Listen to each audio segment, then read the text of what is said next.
જુનાગઢના પ્રજા છે તે ત્રાહિમામ પોકારી ગઈ છે અને ખાસ કરીને વિકાસની વાતો કરતા ક્યાંક ને ક્યાંક પોતાની યાતનાઓ અત્યારે સંદેશ ન્યૂઝ સમક્ષ સાજવે છે। આજે આપણે આવ્યા છે જુનાગઢ વાસીઓ પાસેથી, આપણી સાથે દાણાપીઠના વેપારીઓ છે તેમની પાસે જાણશું। ખાસ કરીને રીતેશભાઈ કે જે રીતે જુનાગઢની જે હાલત છે કેવી છે અને શું લાગે છે જે વિકાસ થવાના કરી રહ્યા છે પદાધિકારીઓ કોર્પોરેશન, શું લાગે છે તમને? જુનાગઢને વિકાસ માટેની જે બધી વાતો હતી એમાં એમ લાગે છે કે ક્યાંક કાચું કપાયું છે અને વિકાસને બદલે વિનાશ તરફ આપણે ધસમસી રહ્યા એવું લાગે છે। પબ્લિક પણ ત્રસ્ત છે। એનું કારણ છે કે ક્યાંક ને ક્યાંક આયોજનનો અભાવ દેખાય છે, દીર્ઘદ્રષ્ટિનો અભાવ દેખાય છે, જલ્દી કામ કરી નાખવાની એક વૃત્તિ દેખાય છે।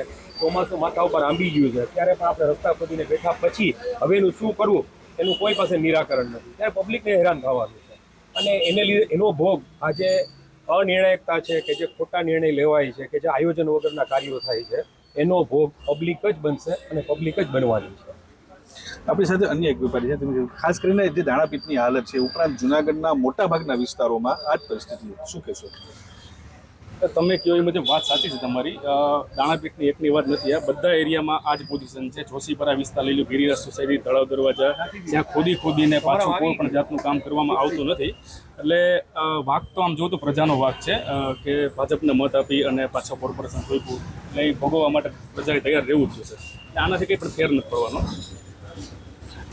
વિસ્તારો જે છે તમે રહ્યો છો એ વિસ્તારમાં પણ આ જ પરિસ્થિતિ છે, રસ્તાની પણ સમસ્યા છે, કેવી નુકસાની થતી હોય છે? વોર્ડ નંબર 11માં તળાવ દરવાજા શાક માર્કેટમાં ત્યાંના હજારો બહેનો માલ સામાનની ખરીદી કરવા માટે આવે છે, ત્યાંની રોડની કન્ડિશન એટલી બધી ખરાબ છે કે ત્યાંથી તમે ગાડી લઈને નીકળો તમારે કરોડોના કટકા થઈ જાય।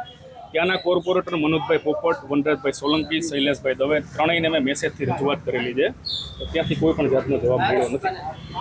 આપણી સાથે અન્ય એક વેપારી છે, ખાસ કરીને જે રીતે વિકાસની વાતો કરે છે, જે સપના દેખાડવામાં આવ્યા હતા અને ક્યાંક ને ક્યાંક જુનાગઢની પ્રજા છે ત્યાં ત્રાહિમામ પોકારી ગઈ છે। પ્રજાની જરૂર છે। આ જોતા એવું લાગે કે એટલે જે તો કોઈ પણ દેશની પ્રજા હોય ને જો કંઈ એટલો અન્યાય થાય ને જો ન નીકળતી હોય કાલ હવે કોઈ ઘરમાં આવીને ઘરનો કબજો કરી દે તો આ પ્રજા કાંઈ કરી કેમ નથી। જો હકીકતે જો કાંઈ સુધારો કરવો હોય તો પ્રજાએ એક સાથે રોડ ઉપર આવવું પડશે, કંઈ સિવાય કોઈ વિકલ્પ છે જ નહીં। માત્ર વોટ્સઅપ ગ્રુપમાં ચર્ચાઓ કરીને એ મફત એ બધા બસ કોઈના સોશિયલ મીડિયામાં વાતો કરીને એમાં કાંઈ થાય નહીં ભાઈ, એના માટે બહાર આવવું પડે ને આવવું પડે।